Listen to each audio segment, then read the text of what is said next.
Hello and welcome to the Deep End Gaming Podcast, a podcast where we take a look at the deeper end of the board gaming hobby. Today I am joined by my fellow hosts, Clay Ross, owner of Capstone Games, and a man who up until recently was being used as a body double for Matthew McConaughey when he went bare ass. Also, Ryan Metzler, Dice Tower Ambassador of Heavy Games, and a man that looks like he once killed someone but never told anyone. I'm Joe Wiggins, and if you care to know who I am or what I do, if you were to think of the Deep End Podcast as a New York barrio populated by an eclectic amount of felted friends, most of them have an origin that's neither really human or animal, I would be Telly. We are a podcast about heavy games for heavy gamers and definitively answering the question, who is the best vampire? Clay, how are you doing, man? How's things going?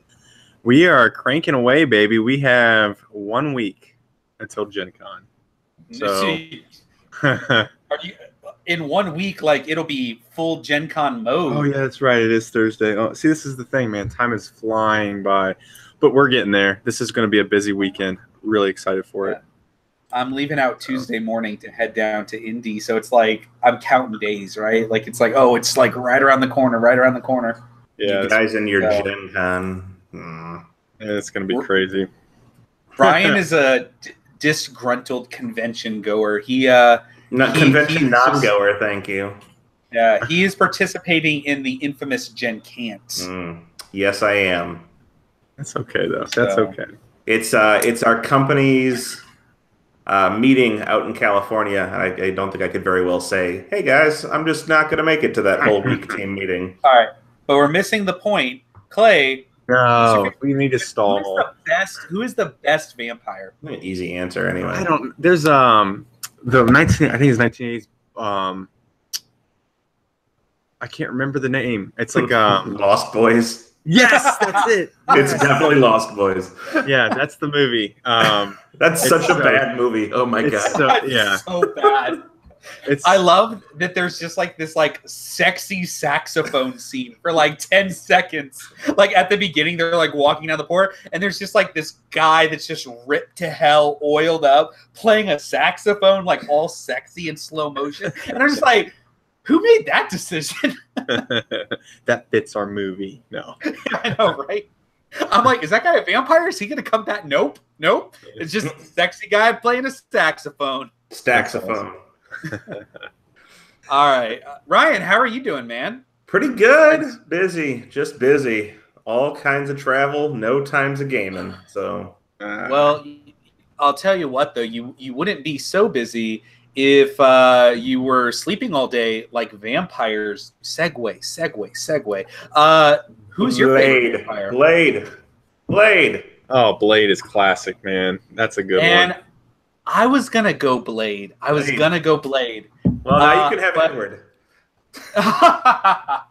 I'm going to go 1930s Nosferatu. That vampire, still to this day, I think that's like the scariest version of a vampire, where it's like those giant things and like the like really misshapen look.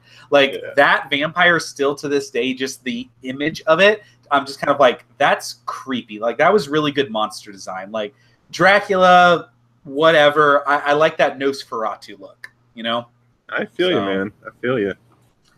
That guy freaks me out. Not the 1970s version. That one sucked. But you're talking about the black and white one, right? Where he's like, he comes up from the... Yeah, that's really good. Yeah. All right. Well, that's it. Good. All right. We answered that question. That's it. Good show, guys. Hey. We might have been playing some games, maybe not many, but we have been playing a couple games, and we're going to talk about some of these games that we have been playing. And so we're going to go ahead and take it away. Ryan, you're up first. Tell us about a game that you've been playing. I will. So the first one on my list, recently had a chance to play Pulsar, whatever it is, 24, some numbers. There's some numbers there. Pulsar. Everybody knows what game I'm talking about. 2849? Sure. Yes, that's it. Good. Total guess. I've had the game for, I'd say, a few months now and just never got to it and was like, I don't know if I really care. But I got it to the table and it's pretty cool. There is a lot of options with those dice. I've only played it once. You're using the dice to increase your tech tree or put those pulsars out or move around the board, and you're just like, so many options. But I don't think I've scratched it at all, but I thought it was interesting. So I don't know. Did you like how when you roll the dice, you have to put this marker on the median? Yeah. That was a really cool aspect to the game. I love that. That part's pretty cool. And when you choose your dice, because I thought that gave you like that one little mechanic, right? Because that could have been nothing. That one little mechanic really like made that such an interesting decision, right? Because like, I could take this one, and if there's like something you could do with the one, cool, because you can just shoot way up one of the tracks, right? Mm-hmm. Yeah. I like Pulsar 2849. So it's smooth. I think that's one of the best ways I could describe it. Is it plays really smooth. But maybe you guys disagree with that. But no, I thought it was real. I mean, so when you set it up, you're looking at it and you're like, this is going to be ridiculous. And you're like, you haven't learned it, right? So you're sitting there and you're thinking, what the hell is going to happen here? Like, there's just so many different modular boards that you're setting up. Then you get into the game and you're like, oh, it's take 2 dice and then use those 2 dice and then move on to the next round. That's the whole game. So I'll say this. I played this game with some people I work with at Unpub. And it was like my 3rd time playing it. So I was like, I'm going to try something weird. I did not move my ship one time. My ship started and ended the game on its start position. And I won by a big amount. All I did was technology and like building those weird little things that like link up, right? That's all I did. Things. Were those scoring? Was those one of the 3? That's the thing is like you have to pay attention. You have to do at least 2 of the 3 objectives, I think, to win. But you could also get one of those things where like you don't have to do one and you can still like do it. You know what I mean? One, you automatically have the ability to use one of the or pretend like you have one of the 3 objectives. Yep. So I think one of the things that really is a key to the game, I think if you play it a lot with people that know it, there's a fight for those white cubes. Because if you're not getting white cubes, what ends up happening, I see a lot, is the person's like in front on that track and is just like has all this white cube income. Yeah. That person generally wins. And if there's people that just don't have much white cubes, they're probably not going to win. That's what I saw in our game, at least. Was so the exact same thing. People need to fight for those, I think, a little bit more to make that game like tighter. But on your first play, it's hard to know that, right? Until you score at the end, and you're like, "Oh, I'm gonna score. I only get to score like 3 points." And 9. All of a sudden, you're down by 100 points, and you're like, "Wait, what happened?" But Pulsar is good. I like Pulsar a lot. Real good. Oh, yeah. Go ahead. Vladimir Suchi, has he made a bad game? I don't think so. The only 2 I know. Last Will, he did that. I have not played that one. Me either. He's got a new game coming out of Essen called Underwater Cities. Looks cool. I'm interested. Coming out by a new company called Delicious Games. Are you serious right now? Yeah. Check them out. Check them out. They have like a cupcake as their logo too. I was on their website. They're like, we started a company just to put out Vladimir Suchi's game, Underwater Cities, and if it does well, which it probably will, we'll do more games. And I was like, that's a weird thing to like come out and say, like, oh, we started a company just to make this one game by this one guy. So yeah, I'm looking at it. It's cool, man. I hope it does well. Yeah, it's Vladimir Suchi. He's not made a bad game yet, I don't think so. Right. All right. Well, anything else about Pulsar? No, I don't think so. I think that's all I have to say. All right. So I'm going to talk about a game that I played 5 times in 3 days, and that is Root. So I had the lovely opportunity and time to go to the Dice Tower convention for work. Great convention, by the way. Really, 2 thumbs up. Somebody asked me, they're like, did you just play Cosmic Encounter the whole time? I was like, no, dude, I played Roads and Boats twice and Antiquity while I was there. That's pretty good for Dice Tower Con, right? There's people that play heavy games there. I saw 18xx happening. So don't if you're not a Dice Tower person, that's totally cool. Like there's lots of people playing games. It's just chill con. But at the hot games area was Root, and I played it one time, really liked it, and then the next day in the morning I came in the doors to the playing hall because I just got to kind of chill and play games the whole time I was there. It was empty, and there were some people sitting at the thing looking at the rule book, and there was an empty seat, and I was like, oh, well, I played this last night, I'll teach you how to play, and then I'll just take the other thing. So I played a different race, and I was like, I'm going to be here a couple more days. I was like, what if I just play this every day and play all 4 races, because they all play really different. That's like the thing about Root. And so I did that. I ended up playing 5 times, and it was amazing. I played all 4 factions in the base game, and I played the Vagabond twice. But what Root is this is a war game. This is a war game that has like this like cute furry animal artwork on it, designed by Cole Worley, my love of my life.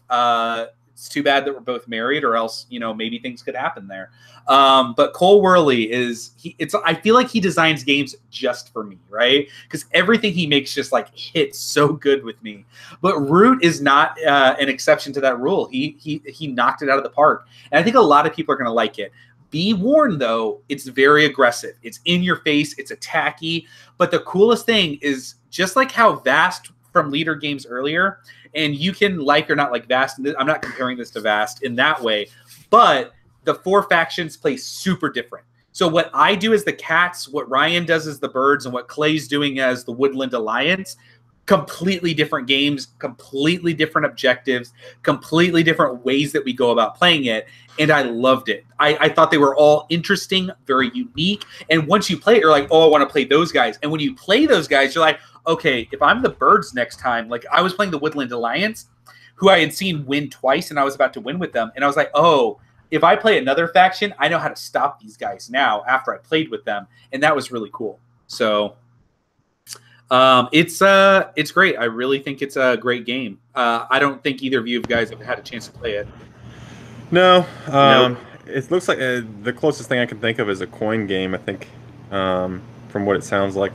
But it was originally designed to be a coin game, actually. Oh, okay. Yeah, it looks cool, though. I mean, there's a book series that I used to read. Redwall. Yes, Redwall. That's it. And it kind of reminds me of that.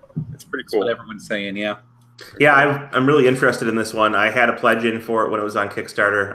Had to unfortunately cancel it, but we'll find a way to get it at some point in time. Yeah.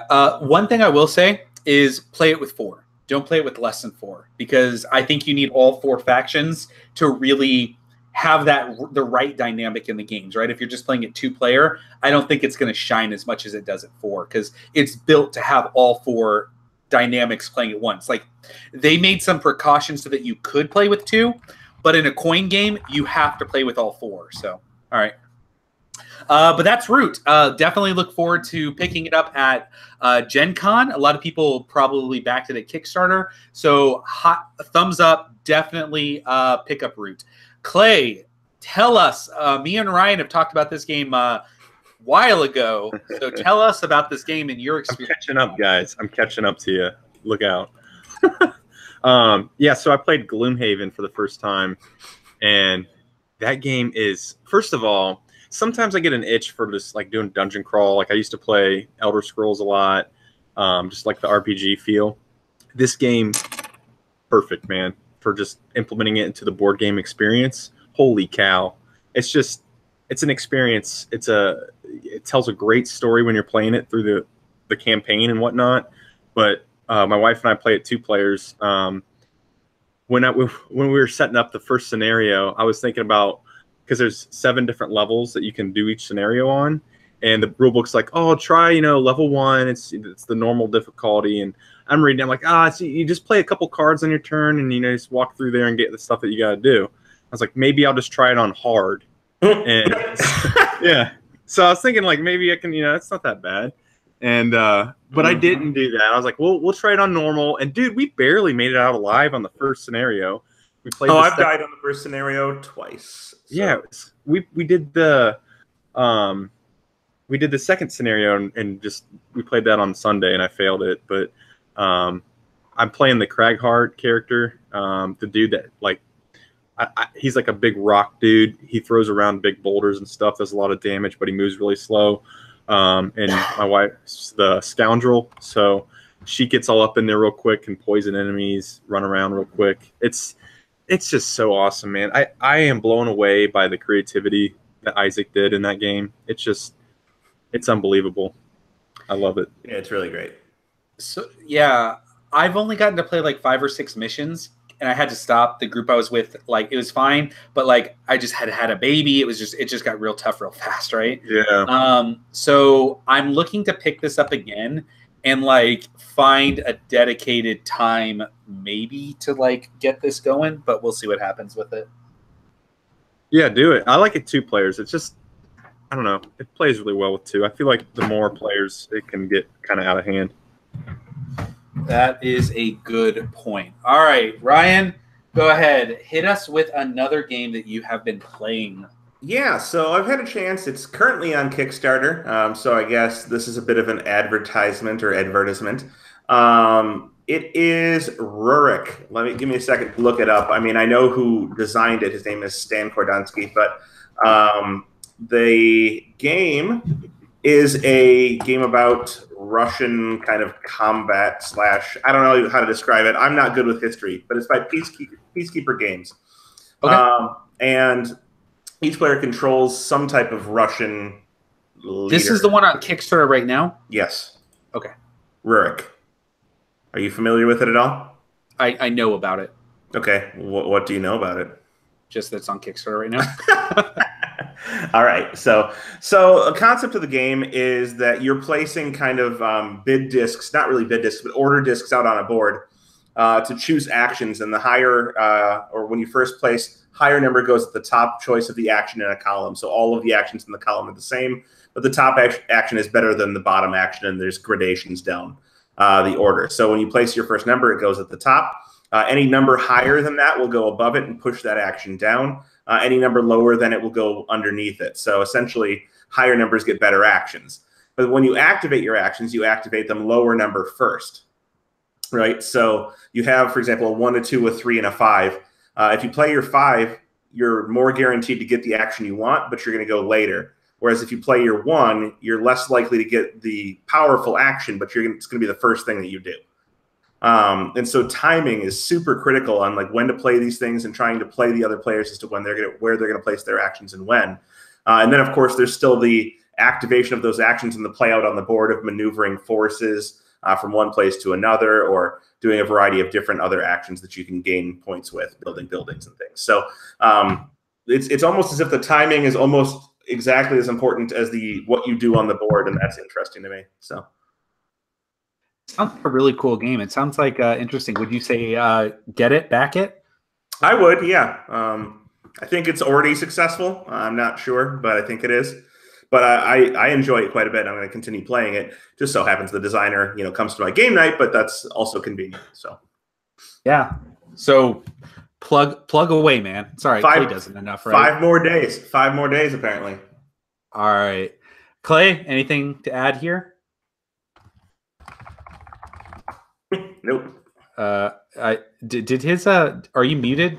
I am, because I'm clicking away here doing some stuff. Oh, all right. No, cool. Rurik is. I saw it. I'll probably check it out when it comes out.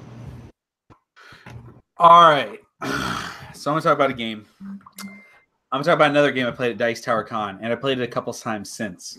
I'm talking about a game called Lowlands. So you've probably seen this game. Probably heard about this game. Yeah, this is the new Feuerland Z-Man collaboration. So I have a hot take. Fuck this game. I hate this game. This game is hot, flaming garbage. I really do think that this game is doesn't deserve to exist. So like I got done playing it and I'm just sitting there, and all of the 3 other players that I'm playing with are just sitting there, and I'm just like, do you guys like it? And they're like, no. And here's what I said. I was like, I'll give this a review right now. I feel like Uwe Rosenberg could have designed this in like 20 minutes while sitting on the toilet. I was like this is like such a nothing. It borrows everything from all of his games, but does nothing interesting. No one cared what we were doing in the game. No one cared what resources we were taking, because there's 3 different resources and they all do whatever you want them to do. So why not just make it one?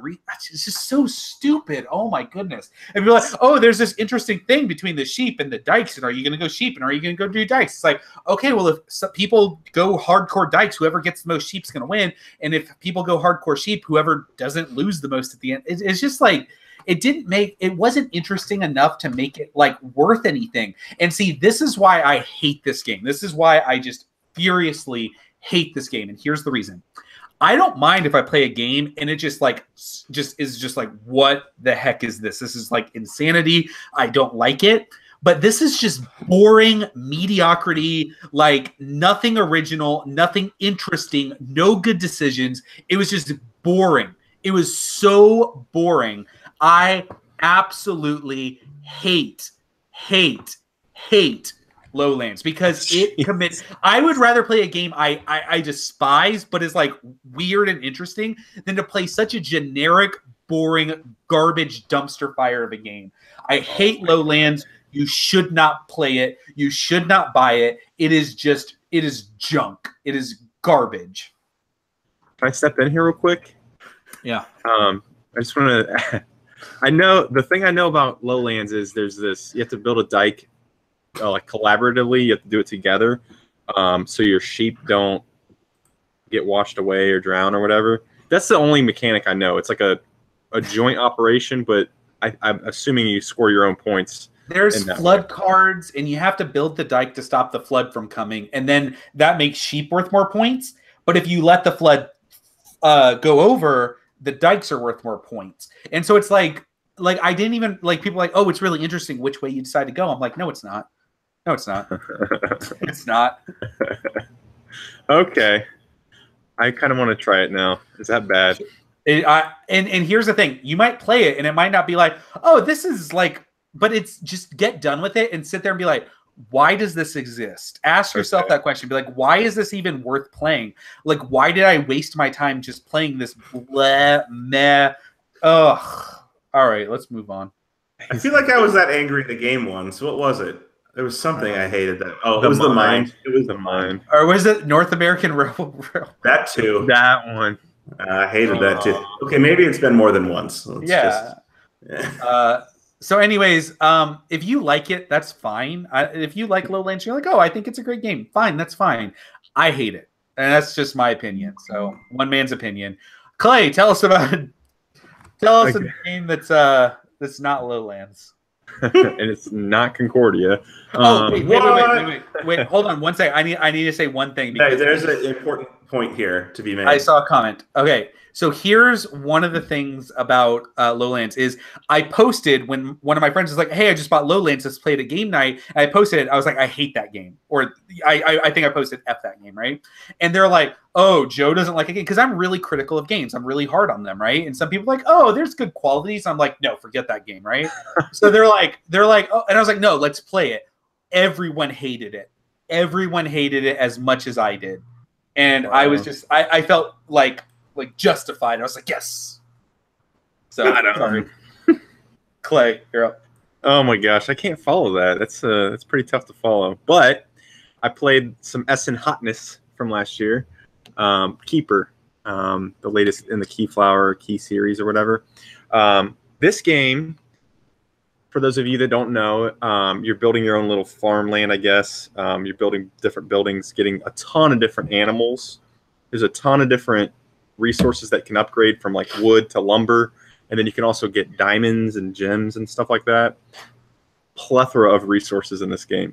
So many. But it's ridiculous. And the other thing is, what's really cool at first glance is that, I don't even know what to call it, but the little tiles that you flip around to see what actions you can take for each of the 4 seasons.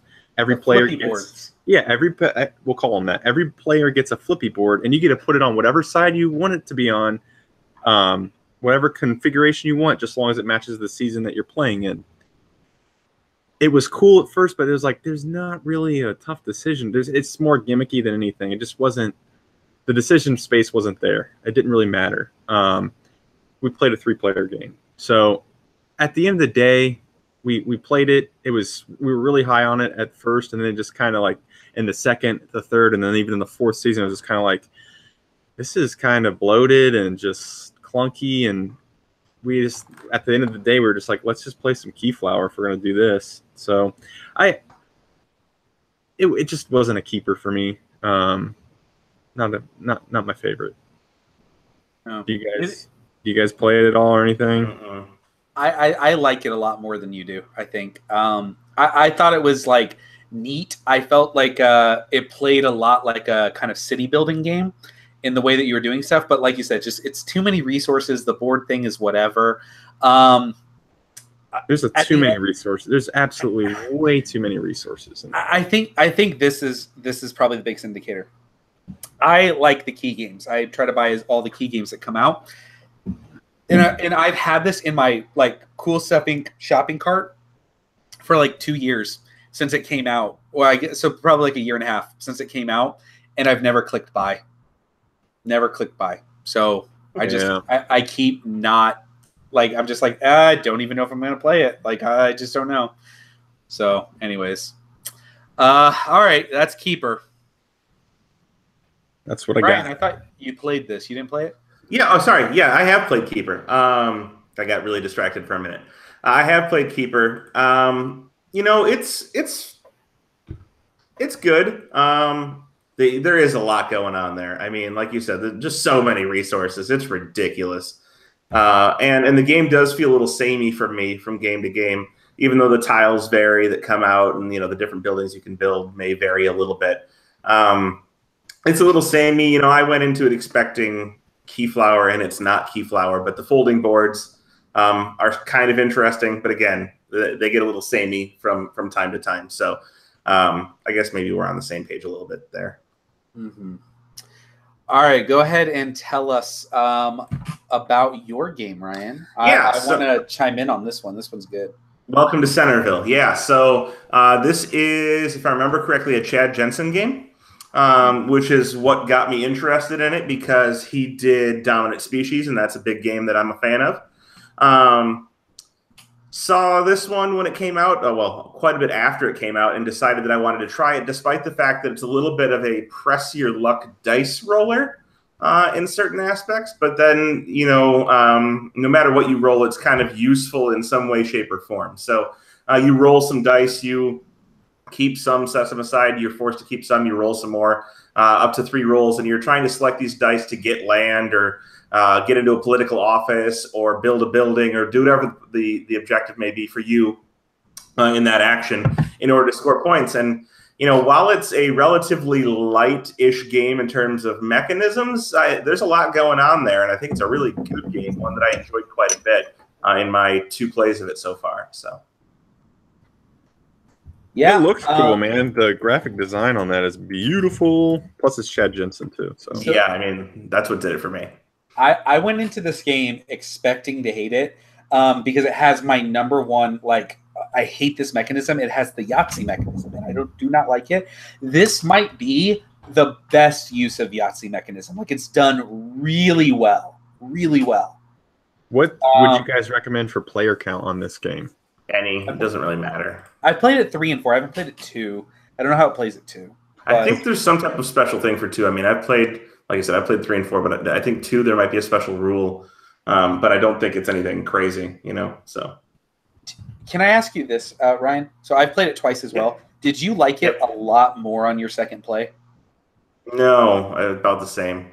Okay, because I liked it a lot. Like, my first play, I don't feel like I understood how everything, like, kind of tied together. Or, like, oh, I could really go real. Like, when I saw the scores at the end of my first game, I was like, oh, you can go real heavy in something and do well. And so my second game, I was like, I'm going to go all in on these, like, jobs, right? And just started getting, like, all the jobs. And then did, like, a little bit of other stuff.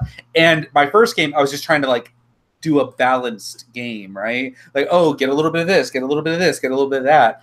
We also didn't realize how important getting those locking a dice tiles were. Those were super valuable. And I don't think we took any of them the first game, but at the end of it, because it didn't seem worth it, because the game's really fast. It is, and that's the great thing about it is it's really fast. It's really kind of light mechanisms, but it's a really good game. Like there's a lot going on there, and there's so much you can choose to do with like that first good roll you get, because you're like, do I go in the park? Because that's really powerful later on, or do I go in the do I go for one of these lock tiles, or do I flip my token? And you have to make that decision like with one of those rolls early in the game, because by turn 2 you won't get enough use out of any of those things. So I don't know. I liked it a lot. Welcome to Centerville.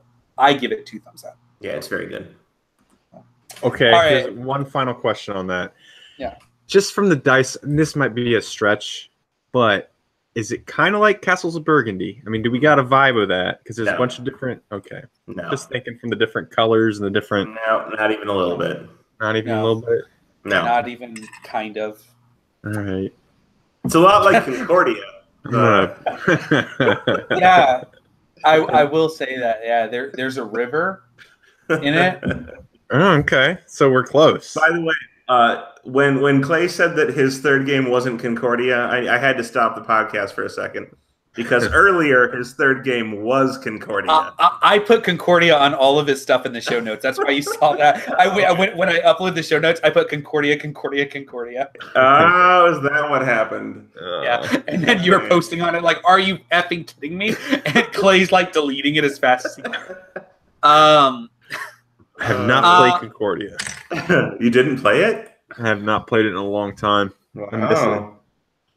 Lost its luster, huh? No, I just haven't played it, man. Gloomhaven's been the hot fuzz right now. It's been awesome. What is that? People don't say hot fuzz.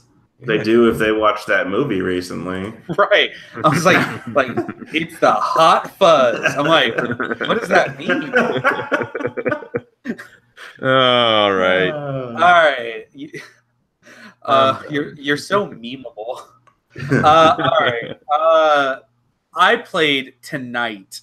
My game That's night. not a game that I'm familiar with. Yeah, we played Container, or more accurately, we played #Big Sexy Container. So we played Big Sexy Container. And if you have not played Big Sexy Container, what Big Sexy Container is a new version of Container, which is both big and sexy. So Container is a closed economy auction game where you are producing goods, warehousing those goods, buying those goods from other players, and dropping those goods off at the dropping those goods off on an island and holding an auction for them, in which players will bid money and you will get paid money, and the money is changing hands. This one has some influx of money that comes into the game when the auctions happen, so the economy kind of like grows and bubbles up real fast. So one thing that we did add, so there's two big differences in this version of Container that are not in the original game. Number one, there are 5 less containers of every color. So the game ends when 15 containers run out instead of 20. This should never, ever not be played with, because the game of Container drags on way too long. And this was like a perfect concluding ending. Like we were like, this is when Container is supposed to end, because every game of Container I play, I feel like it goes on like 30 minutes too long, and that's because there's extra containers. And this was a variant from the expansion originally, and I feel like this variant is the way the game should be played. So people are like, oh, it doesn't have the... It is really, really good, though, okay? So make sure that... The other thing is there is an investment bank. So this is a completely different action you can take to interact with this investment bank, which you can bid on money with containers, or you can bid on containers with money. And as an action, other players can up your bid as it goes around. This kind of fixes that broken economy that can happen a lot in the game, where players have to spend money because almost every action except for moving your boat is spending money.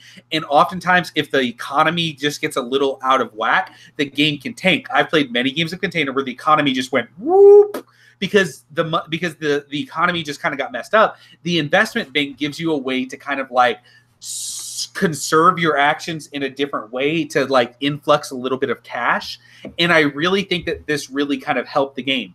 So I played tonight with people who have all played Container before, and we all like the game, but we know it has some big issues. It's very fragile. And I think these two things really help this game have better legs and have a more interesting dynamic as you play it. This was maybe my best game of Container I've ever played. Like, the dynamic was there. It was really interesting. The economy was flowing. The economy was like getting different and twisted and tight at certain points, but then kind of expanded when different things happened. It was a really, really fantastic game of Container, and the new edition is really, really nice. Like, I thought maybe it might have been a little overdone, but after like playing with it on the table, we had 5 players. It was really nice. It was really nice picking up those containers, putting them on the giant boats and sailing them around. It was great. So Container, I think everyone here gives it 2 thumbs up. I know Ryan does. Yeah, it's a great game, but it's such a mind screw. It just, buying things, pricing things, or producing things, pricing things, selling them, buying them back, and then delivering them, and then maybe getting them is all. So here's the thing about that's so weird about the game, right? I produce resources, but I can't buy my own resources to put in my warehouses. You have to buy my warehouses to put it in your warehouses, and then I can't. The things I buy for my warehouses, I can't pick up on my boat. You have to pick them up on your boat, right? And then when I take them to the island, I can win the auction, but most of the time I don't want to win the auction because I get double money if I take the highest bid, right? Unless it's really worth it. I mean, it's possible that it's really worth it, but normally that double money is not worth it. No. That double money is usually, and we talked about that. We're like, oh, that's why there's double money, because it prevents you from wanting to buy your own ship. So that dynamic of, I want to make the goods that I want to win, because I'm not going to be selling my goods, but maybe it's really wacky. It's really wacky. It gets you, and you're like, I wish that I had a better idea of how to do this appropriately. Oh my god. I'm excited to try it next week. I think I'm getting the game in of it next week, so yeah. If you have not played Big Sexy Container, I highly recommend picking up #BigSexyContainer. So I'm going to use next week when I play it. Playing Big Sexy Container. Boom. There it is. Yes. All right. It's so big and so sexy. Clay, you want to know what's sexy, though? A smaller game is High Society. Have you guys seen this Osprey production? It looks so good. Look at that, man. I know. The whole thing is done really well. And it's only $20. So it's a straight auction game, just like Container. Plays 3 to 5 in about 15 to 20 minutes. But it's just really cool. Everybody's like a rich, really rich person, and you're just buying these. You're auctioning off these cards that have different values to them, like champagne and winery tours and stuff like that, just to impress your friends. The cool thing is, once the game ends, whoever has the lowest amount of money, whoever's the poorest among the players, is automatically out. Then everybody else adds up their score, and whoever wins. But that twist on it's really good. But another twist is everybody gets, I think it's 11 money cards, and it's the same amount of money for everybody, but they're numbered differently. Like, they're not all ones. There's like 1, 2, 3, 4, 6, 8, 10. I mean, there's a $25 card. So when you see somebody play a big $25 card, the highest card in your hand, it kind of like sends off a signal that, wow, this person probably doesn't have a lot of money left. So you just get this interesting dynamic with the way that Knizia made the cards with money. So that's what's really cool is you can't make change with your cards. Like, if you need to up your bid, you can't put a 5 down to pick up your 1 to bid 4. You have to add. You can only add to those. So it's really like the card you throw out there first is really important, right? Oh yeah, man. It's just this mind game that you end up playing with the players. And then you have to bid on the low card, the bad cards too. Yeah, that's the reverse. You're just, when the bad cards come out, like a scandal or something, you don't want to have the scandal happen to you. So what you're doing is you're just paying money so it doesn't happen to you. And then the first person to say, okay, I'm not putting any more money in there, instead of paying their money, they're just going to take all of their money back into their hand. Everybody else pays, but that person gets the scandal. So. I have not played a Reiner Knizia auction game that I didn't like. He is so good, man. I played Modern Art. It was okay. Modern Art's fun. It's all right. It just kind of, yeah, it just wasn't, I don't know. I like High Society a lot, but like we said, I would play it. Better than Lowlands? Whew, I don't know, man. I think Lowland is probably going to be a top 10 this year for sure. So for a lot of people, it probably will be, and I don't want to be friends with those people anymore. Oh, it's so brutal. I really want you guys to play this and let me know what you think. I would just love it if one of you guys was like, "Oh, I love this game. This game's great." Yeah, but that's High Society. I highly recommend it, man. It's a great anytime filler 15-minute game. It's super easy. Has everyone here played High Society? No. Yeah. Has everyone here played Raw? Yes. Yes. Modern Art? Yes. Yes. Medici? No. Maybe. The old one. I was going to say, could we rank them real quick? But we can't. No. So we should at some point. They're all great games, I think. But I'll get Medici in there, yeah. We should find a fifth one that can get thrown in there, too. A fifth Reiner Knizia auction game. All right. So now we are going to have a little podcast within a podcast. We're going to talk a little bit about what we have been watching as far as movies, TV, anything that you might be interested. Media consumption is a big part of American lives because we're all fat and lazy and full of sugar. But seriously, we're going to talk about a little bit about what we've been watching, maybe give you some good recommends, some warnings maybe. But going to talk to you a little bit about what we've been seeing on TV. But Clay, why don't you go ahead and start us off and let us know something that you have seen recently that you would put out there for people? Absolutely. So my wife and I, like before we had kids, our favorite thing to do was go get some dinner at a nice restaurant and watch a movie.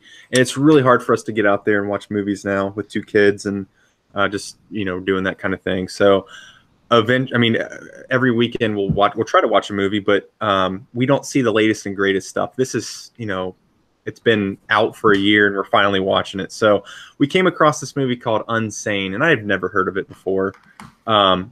I can't remember who's in it. Is that who's in it? No, he's the director. The director, yeah. So I can't remember who's in it, but it's focused around this woman, and she has, and I don't want to give away too much, but she's got this stalker that she got rid of. She moved to another town, changed her phone, did a whole bunch of like identity erasing stuff just to get rid of that stalker. And in the preview, you see her like that's the guy. I swear that's the guy that's following me. So she goes to this rehab facility just to check herself in and make sure she's okay. I don't remember if she goes there voluntarily or if somebody tells her to go there. But well, that's the thing, right? Like that's the twist. I don't know, man. I can't remember if she just went there or not. But in the preview, they show her going there. It's like a giveaway. Really? I don't know. It's like a spoiler to explain what happens there. No, I was just going to say. Move it on then. Move it on. It's really good. It's a horror movie at the end of the day. It's a horror movie, but it's not the horror movie that you're thinking of with a lot of guts and cutting heads off. It's a thriller. It's a thriller without the jumpy stuff at you, but it's a deep mental. It's a mental game, is what it is, and I love movies like that. When I was watching it, there was moments where I was like just so pissed off. I was just like, this is pissing me off. I'm like sweating. Clay texted me in all caps, "Have you seen Unsane?" It's so good. If a movie moves you like that, that's a win in my book. And it's so good. It has a similar feel like The Changeling from Clint Eastwood. Yeah. It's not. You spend a lot of time wondering: is this person crazy, or are they telling the truth? Like what's going on? You spend a lot of time doing that, and I like it. Yeah, just watch it, guys. And I promise, it's a horror movie, but you're not going to be like, like I mentioned before, it's a modern style horror. All right, I'm done. I like movies a lot, and I saw a movie called Sorry to Bother You. It is by Boots. It is directed by Boots Riley, who is a political activist, rapper, artist, kind of he does a lot of just like political activism with the stuff that he does. This is his first movie. It is very much focused on the American kind of conundrum that like a lot of us seem to be in right now. It has a lot of very interesting looks at the way like racism and stuff like that is being handled in America, corporate greed, stuff like that. That's all I'm going to tell you, because this movie is bonkers. It is bananas crazy. It is insane. And all I want to tell you is, if you in any way, like as someone that loves movies, if you would say like, I'll trust your opinion, just give me one. Just give me one this year and say, sight unseen, whatever, I'll go see it. Go see Sorry to Bother You, because it is nuts and it is really, really unique and interesting and fun. It is like, it takes twists that you will never see. Like, you could sit down for like 24 hours with me and be like, so does the movie have this in it? And just like throw out the most batshit stuff that you can think of, and you will not guess how this movie like twists and turns itself. It is weird, but highly recommend it. Very, very interesting. Very, very unique movie. It'll make you think a little bit. It'll also just make you scratch your head a lot, but it is fantastic. So that's Sorry to Bother You. Ryan? Sorry, I haven't seen it. But I was listening to you, and when you said it's going to have twists and turns that you can't predict, it just reminded me of the movie Splice, but not in a good way. Because that movie, have you seen Splice?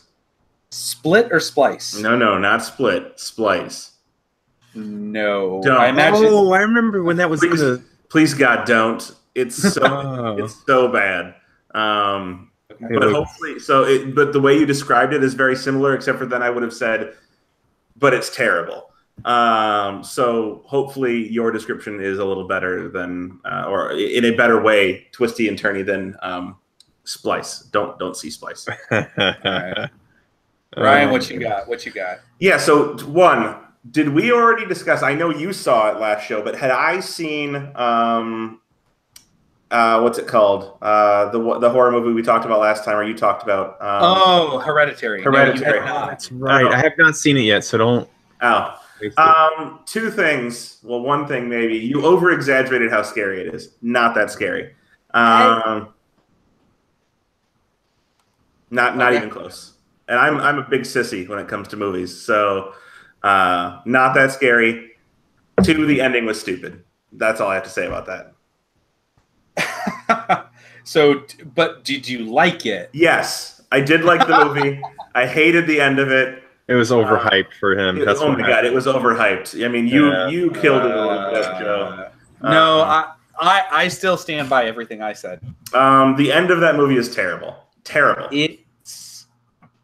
It could have gone in a better way. The ending did not. So the ending did not kill it for me. Okay, it did. Like, I was like, this is good. This is good. It ended, and I was like, well, that ruined the movie. I can't wait to watch this, guys. I'm excited now.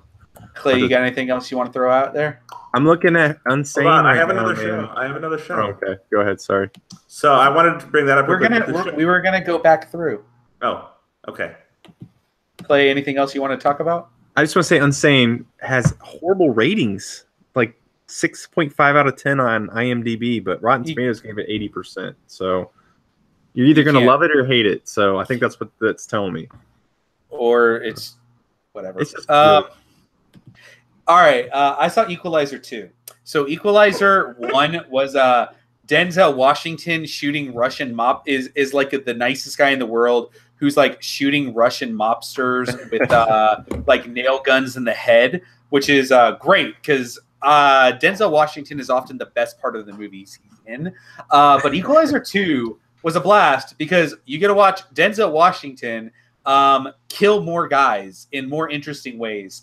I was just smiling the whole time while I watched this because I was just like, I love Denzel Washington, and I love watching him do like sick, like weird, like action scene things, and he did a really good job pulling this movie off. And I thought the second one was just as good as the first one. They try to go more into his backstory, and you don't really care, but when the action happens, it's really, really good.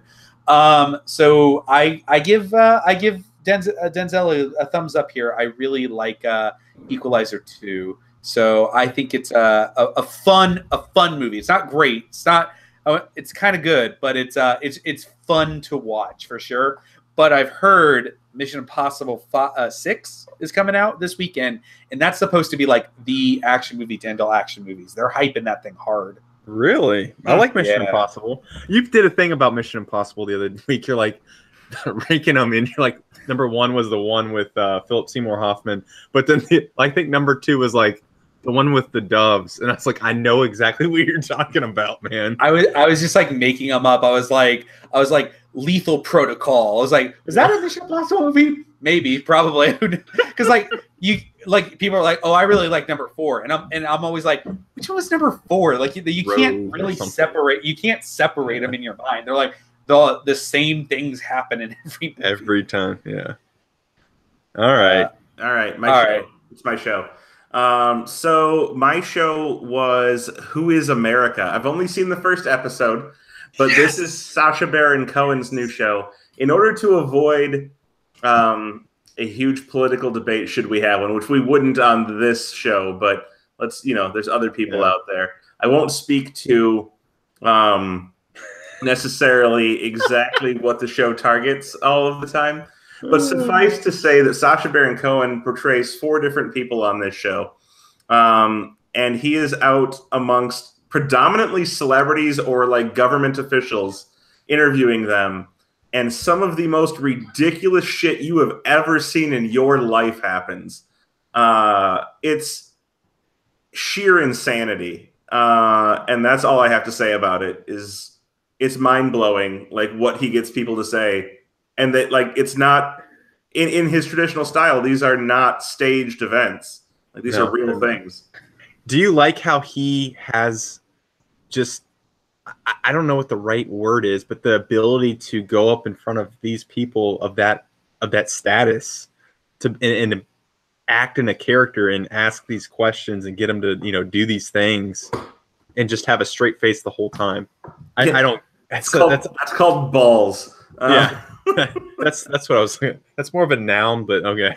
Yeah, whatever.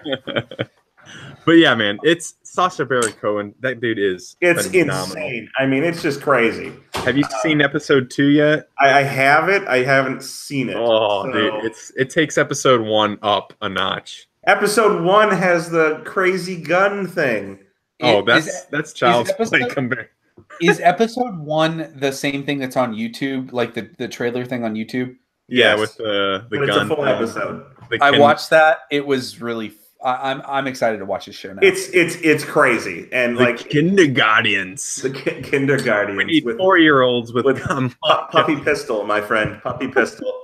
I love that. Like he just got those people to like endorse this insanity. Oh man. I mean, Uzi Corn is the name of one of the products. That's the one I like. I don't know why. It just was head, shoulders, not the toes. Not like, oh my god. Anyhow, great show, my friend. Great show. From only one like 30-minute experience, I can say strongly recommend. Oh yeah. All right, so that is some recommended shows for you to check out and to watch. So if you are gonna movies or are looking for something to watch on TV, there are some recommendations from us for how you should be spending your media consumption time, besides listening to our amazing podcast, of course. But we are about to, 2 of the 3 of us are about to head out to GenCon, and I believe that this is the first GenCon Ryan has missed in a very, very long time. Yeah, it's been a while. Yeah, so, but Ryan is still going to give us, we are going to do the top 10 most anticipated games that we have at GenCon. This is always a fun list for us because GenCon is not our con where our games that we like get released. So I actually am really excited about this list because maybe you have 10, but maybe like some of the bottom 5 are like, okay, why this one, right? Why is this one of the ones that made your list? So I'm really excited to see what you guys put on your list. My list is a little interesting, a little different. Some of my taste in games is really kind of like, I would say broadening, but it's like I'm interested in playing more different stuff than just 18xx and Splotter games. So I'm actually really interested to see what is going to be on all of your lists because there's some interesting things coming out at Gen Con. So we are going to go 10 all the way up to number 1. I'll go, Ryan will go, and Clay will go all the way up until we finish this list. So I will start us off with our number 10 most anticipated games of Gen Con, or most recommended games of Gen Con, I will say, because my number 10 is a recommendation, and my recommendation is to stay as far away from lowlands as possible. I love So that. vendetta right there. If you want a recommendation for a game for me for Gen Con, it is to not play or buy lowlands. Oh That's God, my he number is- 10. That's That is awesome. I like that. It's good. Ryan, go ahead and give us your number 10. So mine are most in no anticipated. particular order, and I lost them. So go to Clay, and I will bring them back up here in a moment. All right, All I right. got lowlands is number. No, I'm just kidding. No, my number 10 is Cerebria, and I haven't had time to really put this list together, guys, so I apologize, but I have 10 games, but that might change as I see or hear some things that you guys talk about. But Mind Clash put out Tricerion a couple years ago, and I played that sometime this year, and I enjoyed it for what it was. I thought it was very thematic and very deep, a little clunky and lots of fat in there, I guess, with this game. It just kind of clunky for what it was, but I enjoyed it. So I will definitely be looking to try out Cerebria. I don't know much about it, but they put out some beautiful looking products. Yeah. And was this on Kickstarter? Did it Yes. even? Yeah. Okay. Yeah. And it's Yeah. got some real sexy painted minis in it. Yep, I actually pledged to it. The game is predominantly about kind of running, I guess, if I remember correctly, like an emotion. You're playing one of the emotions, but I'm not 100% sure I'm remembering that correctly. But yeah, it was beautiful looking, and I was like, sure, why not? I'll pledge to that, and did, but I haven't gotten it yet. I think they're getting production is rapid, or they're getting ready to go into full production, is what it is right now. So Yeah, Oh, I hope it's man. I hope it's a complex game, and that's what I'm hoping for. A good time, really. All right, cool. So, Ryan, you are up with your number 10. yeah, so as I said, I don't really have these in any order per se. So I'm just going to pick one of them, and I'm going to start with the lightest one on my list, and that's Top Spin. That's right, it's a dexterity game, but it's a dexterity game about spinning tops. And I'm also trying to limit this to games that I don't already have showing up at my house. So the list may go a little deep into things sometimes, but apparently you pull a top and you're trying to knock balls into gold faster than other people. That's good enough for me right there. That's all I need. So I'm in. The Dex All right. games, man. I like that. That sounds cool. I have a really interesting pick for my number 9. So my number 9 is a game called Team Up. Team Up is it is being put out by Helvetic, I think is how you pronounce their name. Yeah, I think so too. But it is a cooperative logistics game in which you and all of the other players are trying to stack a pallet. It looks very weird.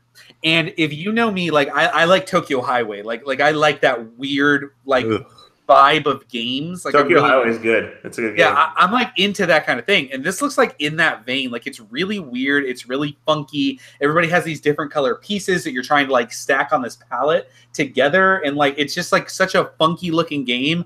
It has like a logistics element to it. Wait, that sounds like that one that you played at HeavyCon. What's that called? Blocky Mountain.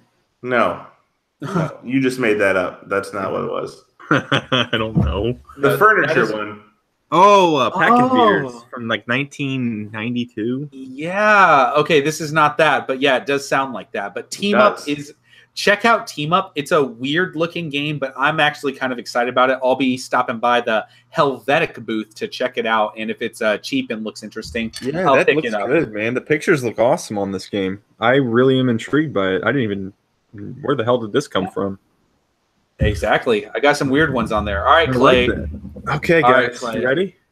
Yeah. Number 9. Carson City, the card game. This is from Quinted Games. I don't know much about it, but I enjoy Carson City. Xavier Georges. I'm probably butchering that name, but it's a good game.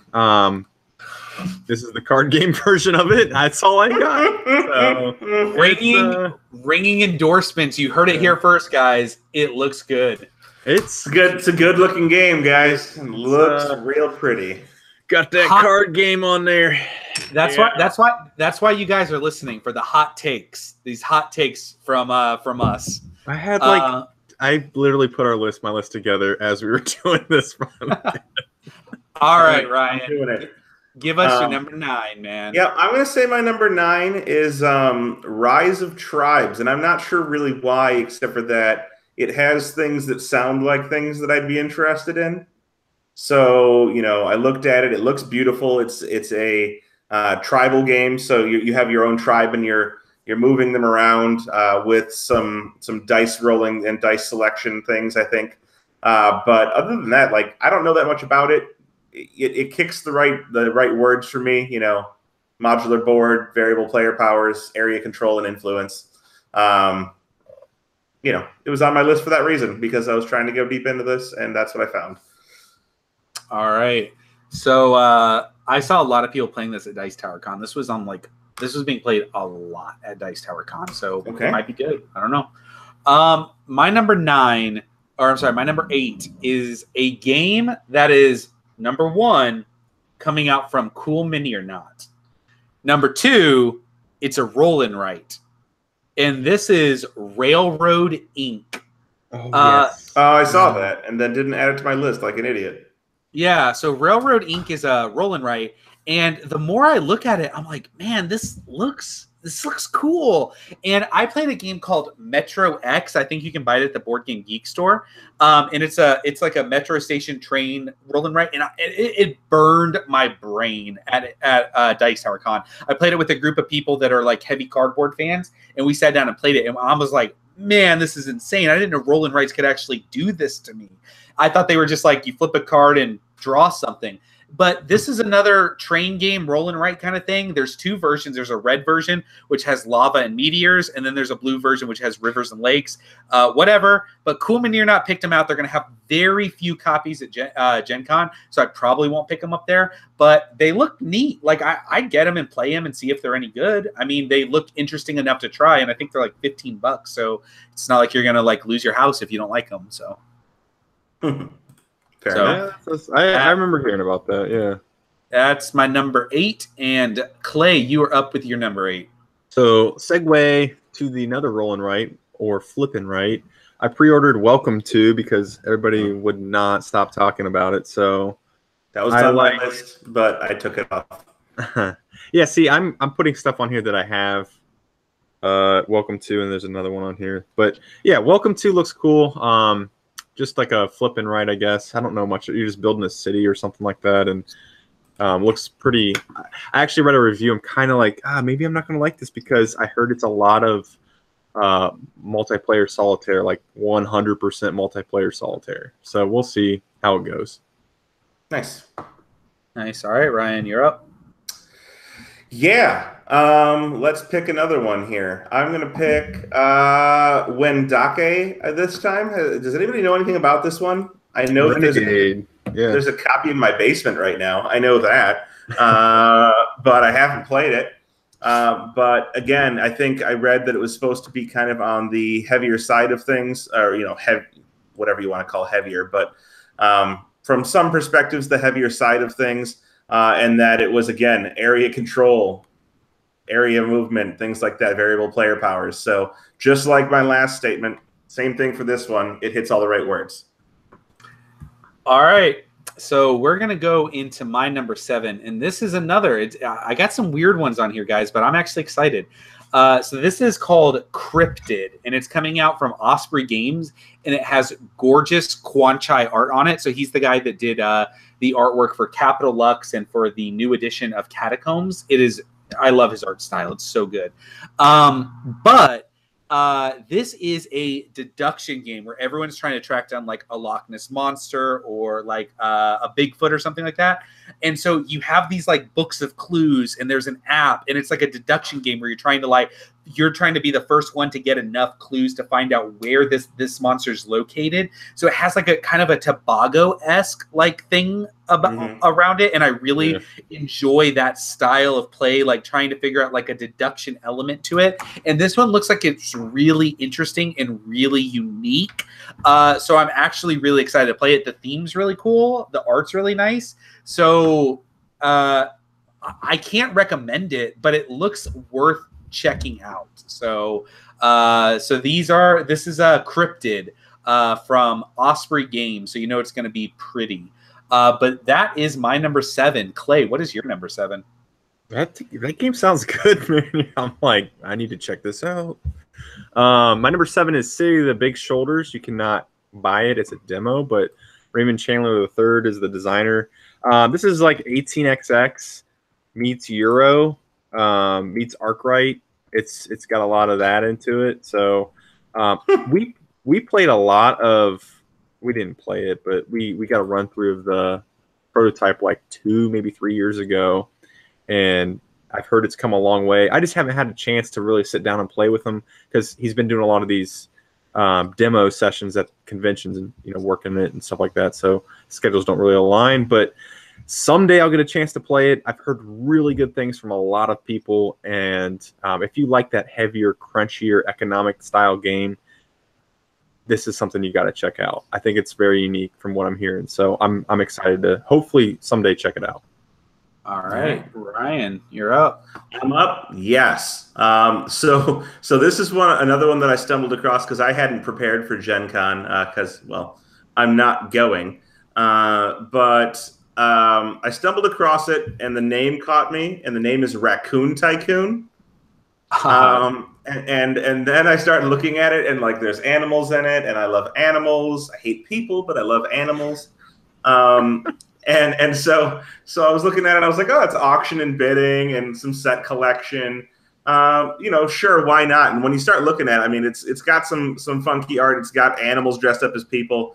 Like I said, I can't necessarily recommend it, but I would certainly try it if I stumbled across it, and that's why it made this list. Yeah.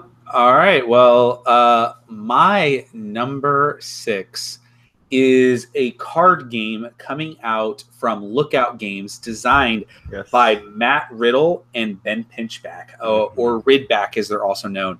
So these guys do great card games. So they're the ones behind Fleet, which is one of probably the best card games that gives you a lot of bang for your buck, right? But this is Peat Moths. So it's a game about songbirds. And these guys, I think their sweet spot is designing card games that do more than just be like a quick filler. Like they designed some card games with some meat on the bones. And so I'm hoping Peat Moths is going to be another one of those games that really is like a quick game I can play in 20 minutes at the end of a heavy game day and gives me a lot to think about. So I am really I'm really interested in seeing what this one does. They also have another game coming out that I think is going to be the best game they've ever done, called River Valley Glass something. But this one should be good too. But hype the other one as well. So Peat Moths is my number 6. Clay, what's your number 6? I got the guy. So this is Mo Ideas from I think Taiwan, but they did Mini Rails and Tulip Bubble last year. So they have a new game called Symphony Number 9. And again, I'm sorry, I don't know much about it. I know it's a bidding game, but there's essentially 6 different musicians out there, and you're a patron to these different musicians, and you're trying to gain ownership of their works using some donation cubes and stuff like that. But it's an auction game or betting game, and you're kind of speculating on the 6 different musicians. If these guys put out Tulip Bubble and Mini Rails, I'm going to check it out. That's my number, whatever we're on. Whatever number we're on. Have you guys heard of this game at all? Yeah. I saw it in the list and was like, I wasn't into Tulip Bubble, and I haven't played Mini Rails. Tulip Bubble was meh, but I don't know. It's a small box game for a little bit of money. I'll probably buy it. Yeah. We're also just so hot on all these games. We're like, I don't know. I guess I'll try. That's why I like the Gen Con list, because it's like, what can we find that actually looks interesting, right? I know. There's not a lot out this year, man. I got one coming up, but you're up, Joe, right? No, you're up. Number 6, Ryan. All right. So I'm going to go with Holding On, The Troubled Life of Billy Kerr for this one. So this is published by Hub Games. Do you guys know this one? Have you read much about this? It was all over the place. Sounds dark. So you haven't heard of it, Joe? Okay. It's really cool. So the concept of this game is that you are cooperatively a nursing staff that is taking care of a man who has been like flight for life into your hospital. And his name is Billy Kerr, and he's only got a few days to live, and that's all you know about him in the start of the game. And like your goal is to keep him alive, but also, or not necessarily keep him alive, treat him, whatever you want to call it. He's going to die, but also to help him like piece together memories and learn more about him throughout the game. And there's apparently 10 scenarios that you can replay and all types of stuff. So it's like a puzzle, storytelling, cooperative memory game. And I need it.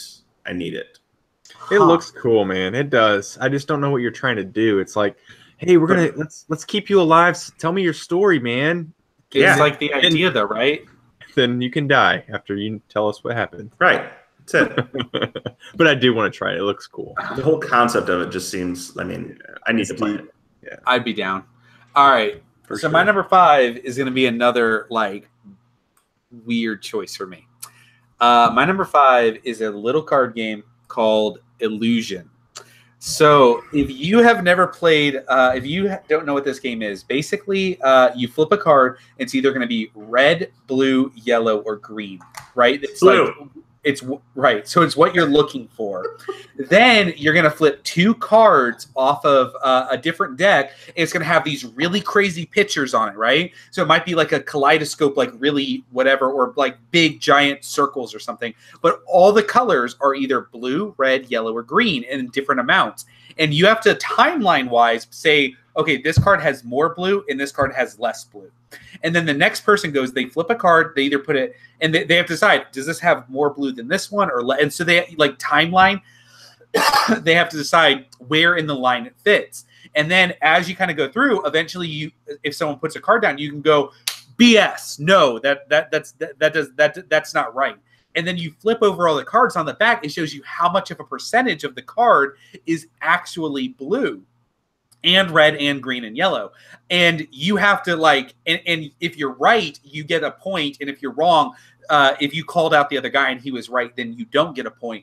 But I was playing it at Dice Tower Con and I was like, this is nuts. Like, this is so fun because you're sitting there looking at this card with a completely different design than this card and be like, this has way more red than this one, but then when you flip the cards over, it's like 20% less, and you're like, "How? This card's like half red." But when you actually like do the math and like figure like, "Oh, there's this one circle that's red, but it takes up so much of the cards, and this one has all these diamonds, and every other diamond's red," it actually doesn't cover that much of it. Really neat, like really weird, really neat game. It's by the same designer as the guy that did The Mind, so I know Ryan is sold. This doesn't sound bad, but I just argued in the chat. I'm not sure you can call The Mind a design.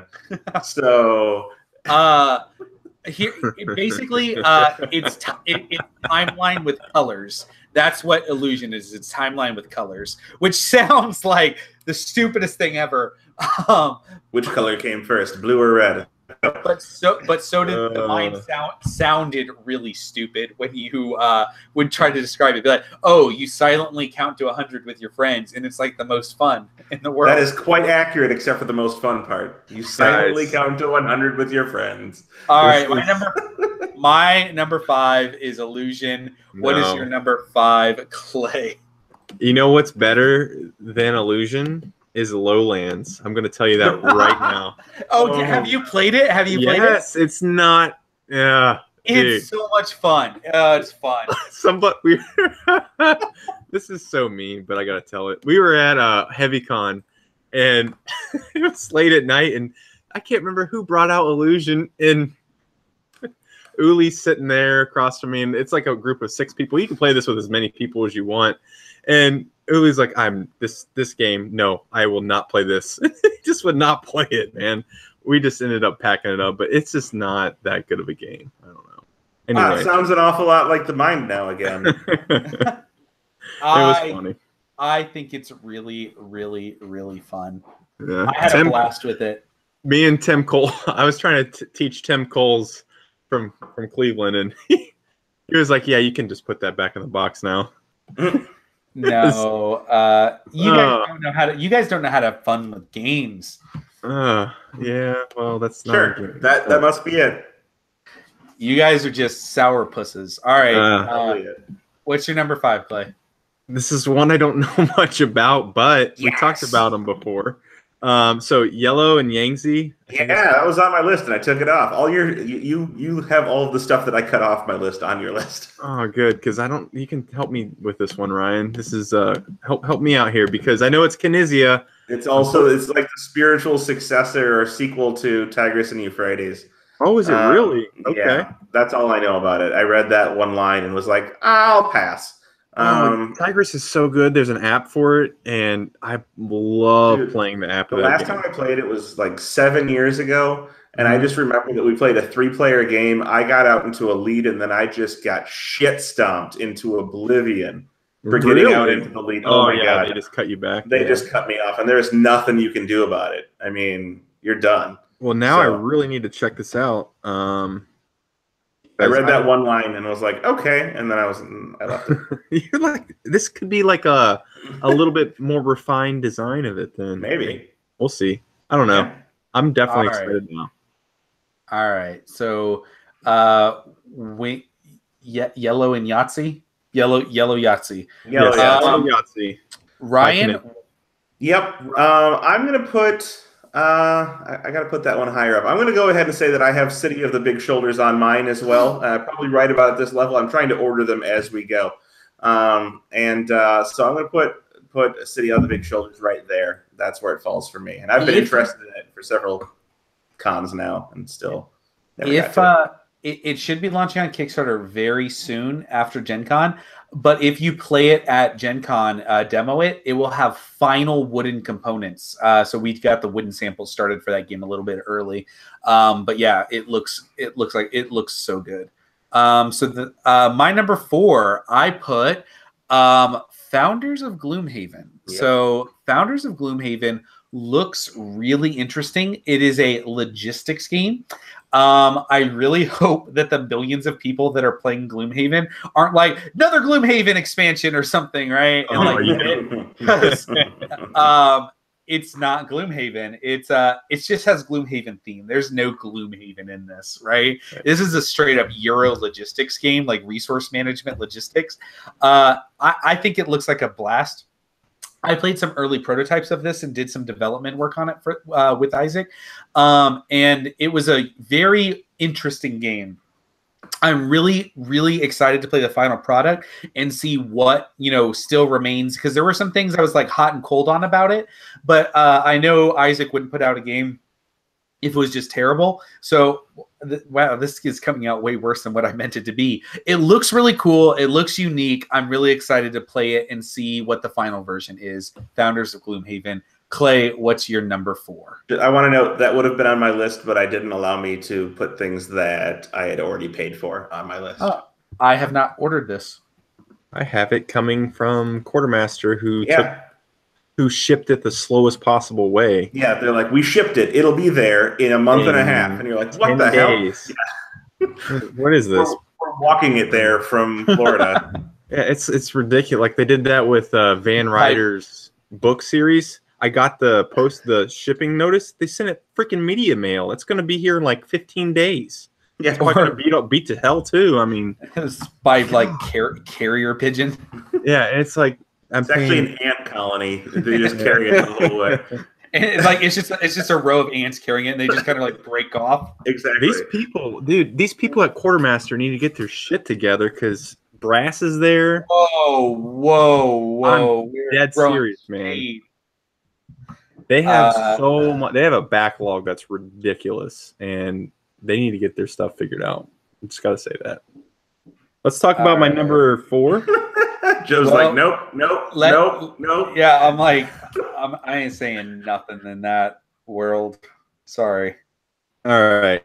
Gloomhaven Forgotten Circles. Same guy from Founders of Gloomhaven, but for a different game. So this is Gloomhaven's first expansion. I know it takes place after you go through the entire campaign of Gloomhaven. So who in does 30 that? years, you'll be able to play. Yeah, and I think it was supposed to come out this year or something, but I think Isaac said that it's not. It's going to be in development for a little bit longer, which I think is a good thing. Because, like you said, Joe, he's not going to put something out that's half rate or anything like that. It's going to be top notch. So, because this was designed by a fan, it's not actually his design. So he's actually making sure that it is everything it needs to be a part of official Gloomhaven lore, right? Yeah, that is.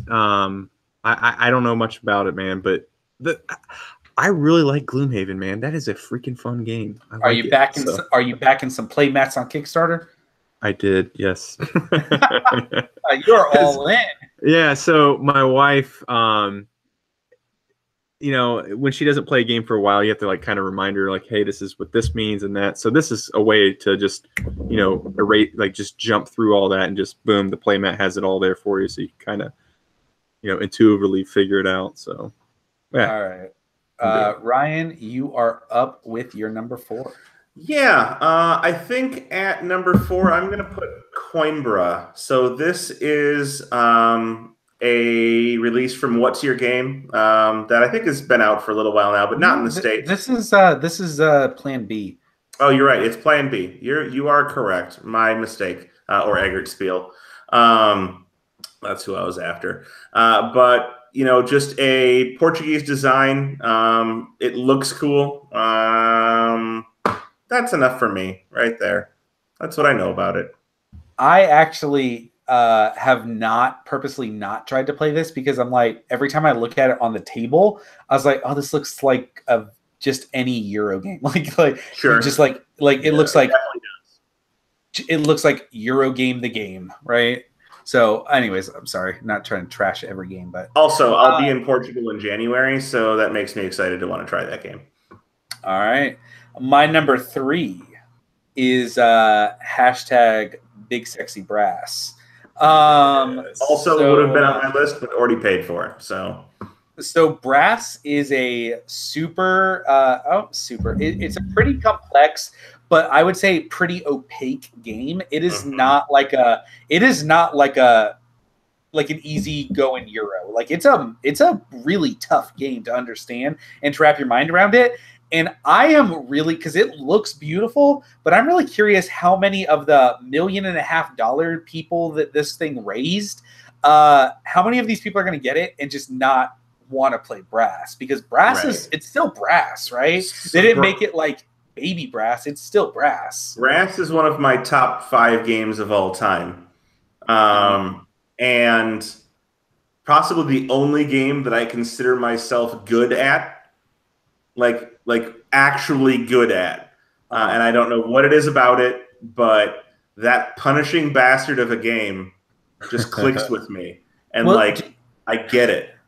Do you think a lot of people are going to get this? Oh, there's going to be a ton of disappointed people out there. A ton who just never played Brass. So and are like, this game looks awesome and it comes with poker chips. And then they're going to put that game on the table and be like, what the hell am I supposed to do? How do you not go broke? So my thing about Brass is one of my friends said this is they're like, well, I think the reason it's been so ugly for so long is it's kind of like a gatekeeper making sure that you're ready to play this, right? You have to overcome, like it's keeping the people that are like, oh, I want to play pretty games with cool pieces. It's keeping those people from playing this and hating it, right? Like the way it looks is like the gatekeeper that's like saying like, are you sure?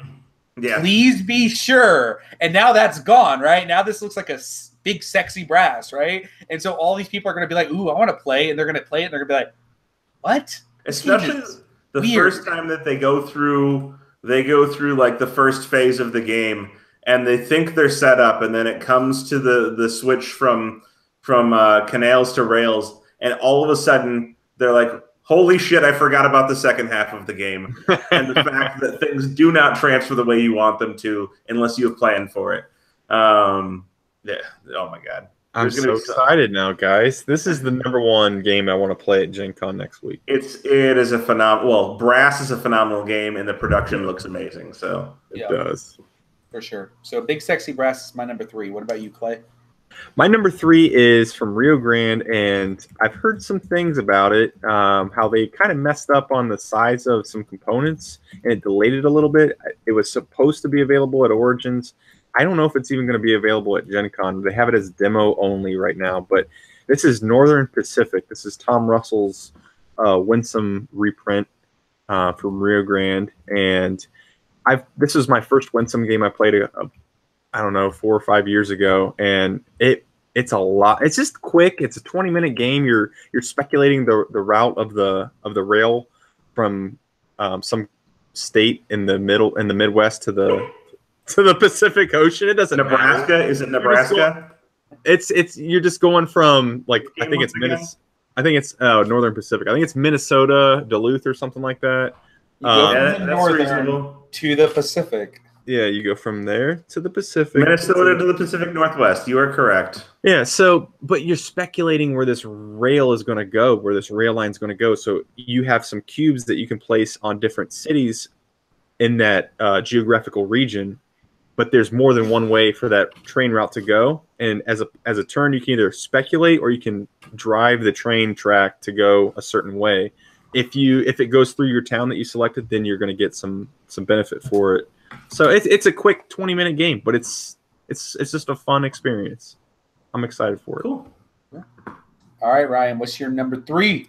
#3. This is getting hard here. It's hard to choose between these three. I'm going to put #3.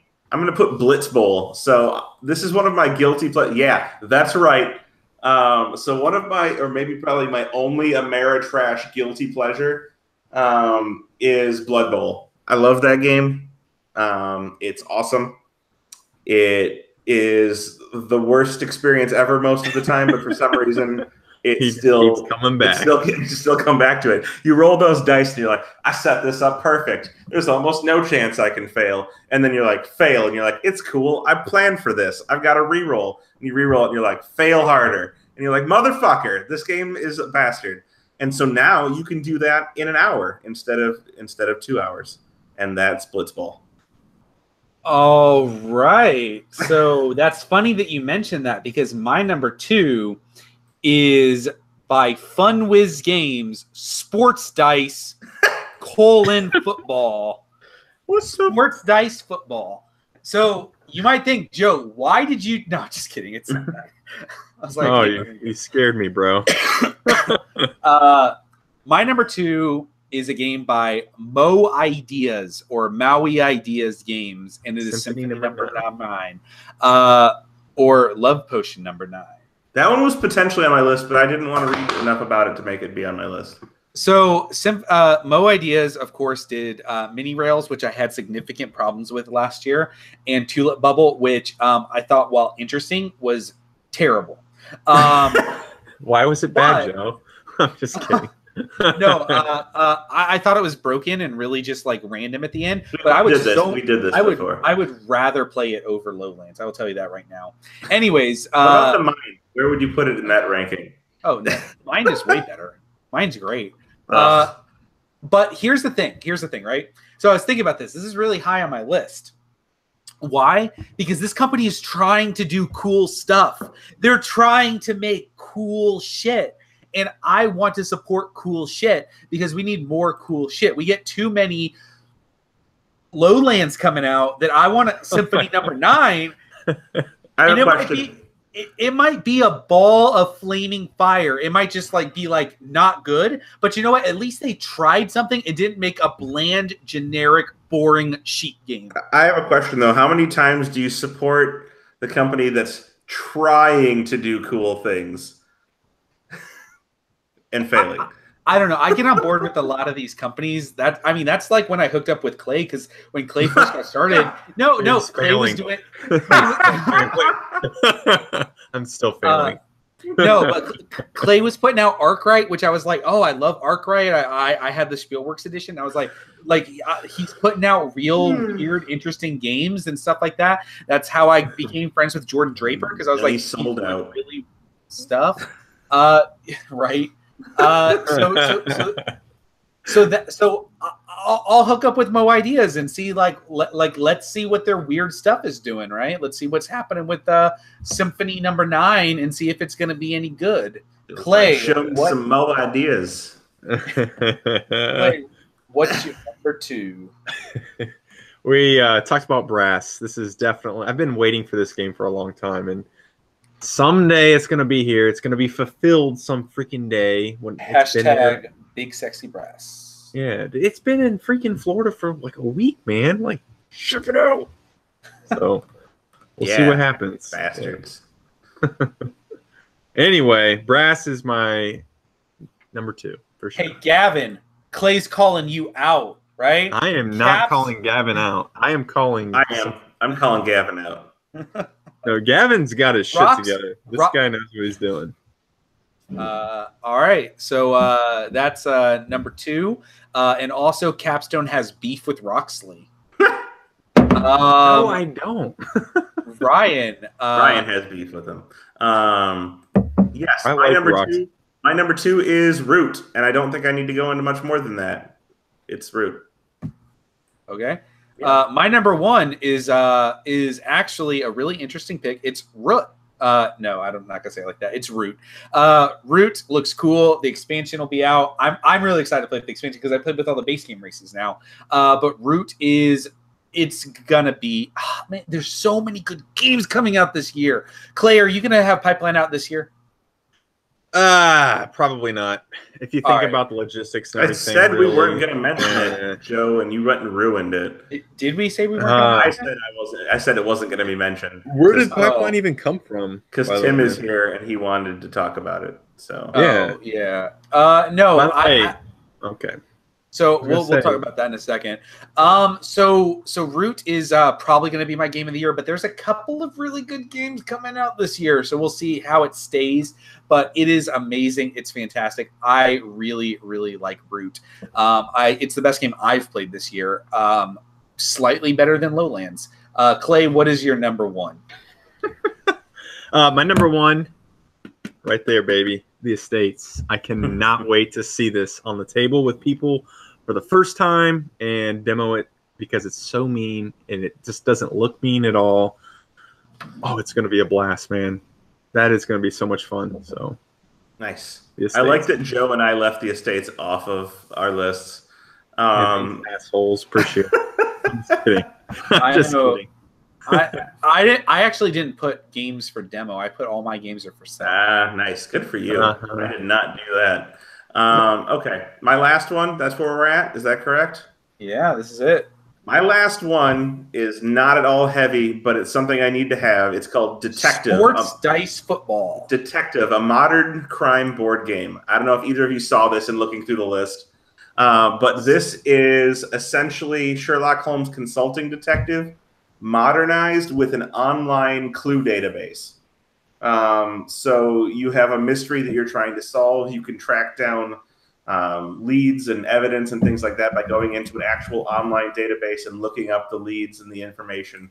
So to me, it feels like it's going to have a little bit of an escape room combined with a cooperative crime-solving mystery. And I love that stuff. So. All right, that sounds really interesting. Let me know what you think about it. But that is the games that we're excited to look at, see, try, and for Ryan, he just made a list for no dang good reason. I did. That's pretty much why I made it. You were like, make a list, and I was like, all right. So that's what's coming out at Gen Con. If you're looking for something to demo, if you're going to be there, or something to check out, try some of these. I think we gave you some interesting picks, right? Like if you were expecting like everything to be just overlap from us, I think we had some pretty good diversity.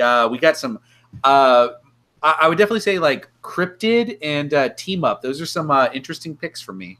So I those just kind of jumped up in my like interesting, like, oh, this looks weird, and looked into it, and it did seem cool. So we all got some interesting picks there. Then again, if you really do want to go off the wall, check out Sports Dice Football by Fun Whiz Games. I'm in. Let's do it. Sports I'm Dice. going to plug that. Check out booth number 1908 for some Sports Dice Football. They have it in English and French. He's so excited, so mad excited. All right, let's cue some A's or A some Q's real quick. But we have some questions that some people had asked us, and we're going to get back to you.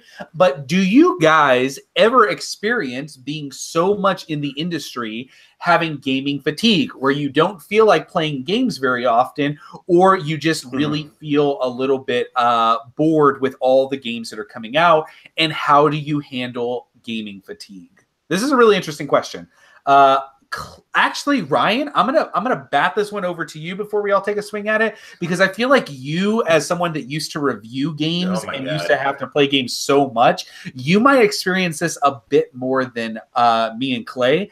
But I am curious to see what your answer is. Yeah, I mean, it definitely happens. So I don't even know how long it's been since I started reviewing now. I'm going to say 7 years. So we'll call it 7 years ago that I started reviewing. And at that point, like, I couldn't get enough, right? Like, get the games, play the games. Oh my God, so many games.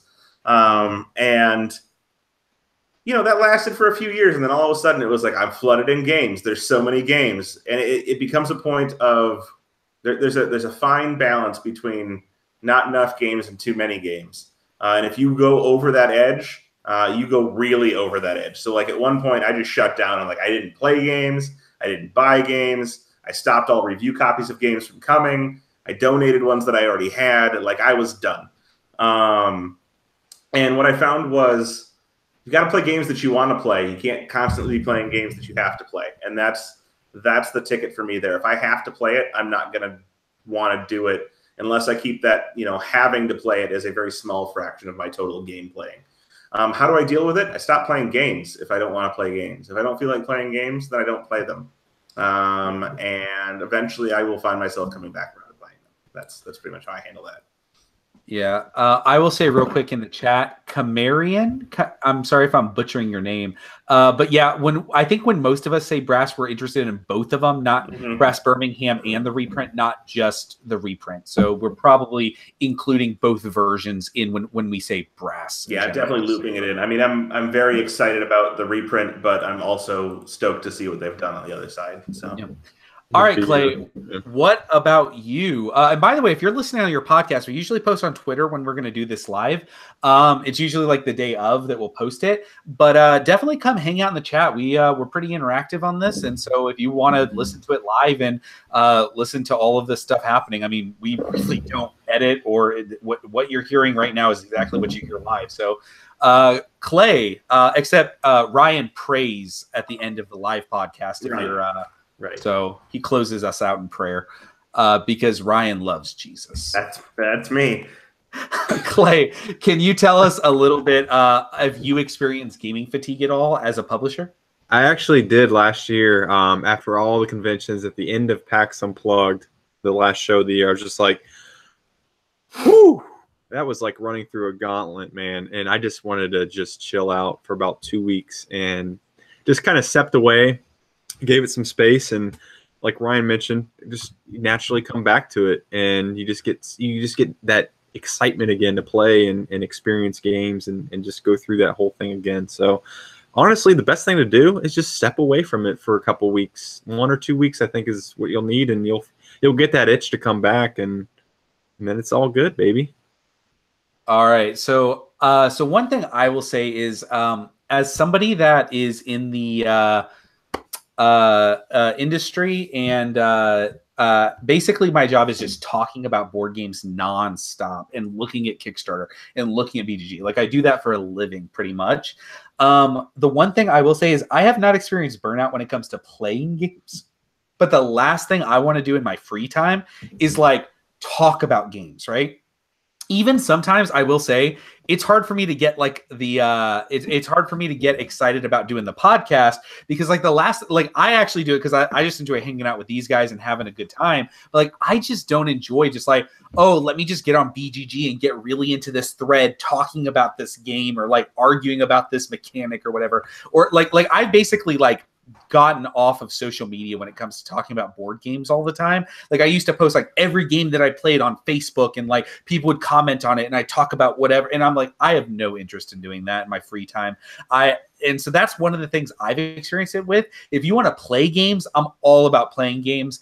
But the one thing I also found is I got last year real like stuck in like, oh, I'm a heavy gamer and I play 18xx and if it's not 18xx it's not good enough. And now I'm like broadening my gaming taste. So like I still, my favorite type of games are heavier games, but I'm trying like some different stuff, some like weird indie stuff, some like weird stuff like that. And I also just spent a big chunk of change and picked up a bunch of Dungeons and Dragons stuff because I'm actually going to try my own hand at role playing and see if that's interesting. So I would also say if you're kind of getting a little burnout, maybe switch it up a little bit, play some different stuff. You know, if you are Mr. Heavy Gamer, maybe go to a game night and say, I'm just going to play some light stuff. And that might kind of re-energize you a little bit too. So something like that.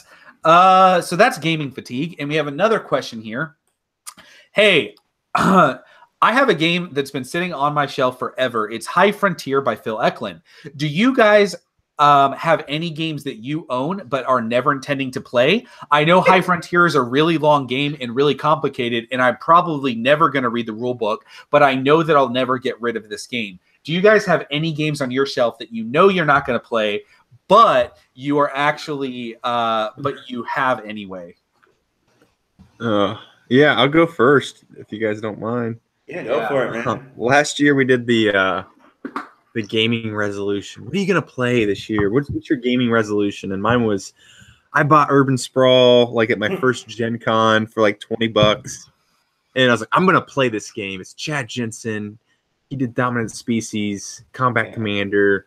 I'm gonna do Urban Sprawl, and I still just didn't play it. It's no Dominant Species, just for the record. No, it's literally like, even I gotta show you guys real quick. But I have, this is like before I started Capstone, I got this. And I used to do this stuff. Like I'd print the tuck boxes and stuff for all the cards. I went all out on this thing, dude. And like the cards are in pristine condition. I'm like, this is the game that I'm never going to play. It's just going to never be played. But you know what? It's going to sit on my shelf and I can look at it and think about it. So there's that. All right, Ryan, I know you're a purger. You're a purger. Yeah, I would say the answer to this question is mostly no. I would say I don't ever buy a game with the intention of never playing it, nor do I usually keep them if I haven't, or if I'm not playing it, with a couple of exceptions now that I'm scrolling through my collection. So I have a few. One is I have the entire Mystery Rummy series, everything, and several of them are actually quite good. However, there is one that I've just heard repeatedly is terrible, and it's Bonnie and Clyde. And just I'm never gonna play it. It's just I have it. It's in a box with all the other ones, and I know I'm never gonna touch it, but I still have it. The other one that I came across a minute ago, and now I'm going to blank on it. Yeah, it's gone. Oh, I still own Promised Land, 1250 to 587 BC. And it looks heavy. It looks interesting, but I can't table it. I can't get it to the table, and it probably never will. Okay, I just took a good look through my shelf. And I have most intentions to play everything except the one that definitely fits this, because I bought it to piss Edward from Heavy Cardboard off. Is I bought 2019 The Arctic, which is infamous because Edward said that this is the only game he has ever stopped playing in the middle of it and refused to continue because he hated it that much. So I saw this on an auction for like $20, and I was like, oh, I have to get it. And the cover makes it look like an Ameritrash game, but it's actually like this weird geopolitical, like resource management, oil refining game. It's a really weird theme, right? And it's got some really weird, it's got a terrible rule book, terrible graphic design, terrible everything.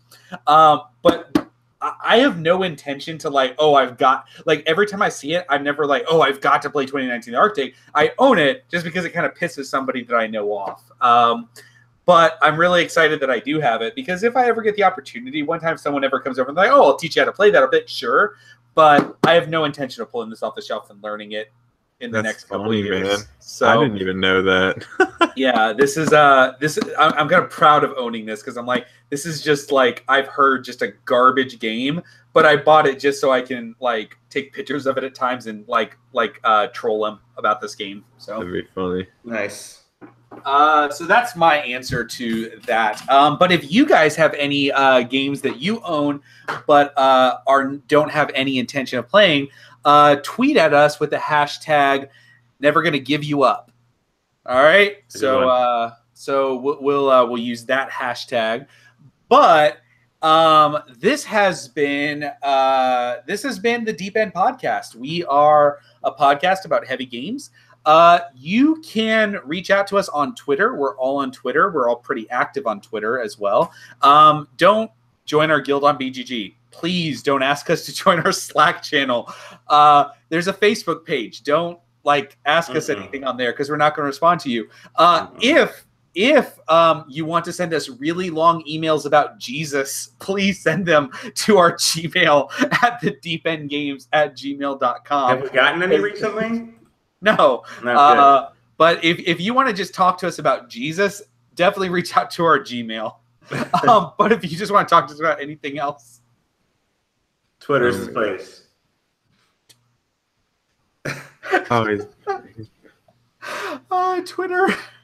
Twitter is where you can reach out to us. You can find me at Cardboard Truth on Twitter. Clay, where can people hear all about what's going on with you on Twitter? Capstone_games. That's my tag. We've been doing a lot of pipeline teasing. I just want to talk about that real quick because Tim Kaiser, I know he's in the chat, or he was earlier, but man, he put out a phenomenal rundown of what pipeline is and how the game mechanics work. Definitely check it out on Board Game Geek. If you go to the Facebook page for pipeline, it'll be there under one of the forums. But I really appreciate you doing that, Tim. That was phenomenal. Thank you very much. Tim's a good dude. Yeah, he's really awesome. I agree. Yeah.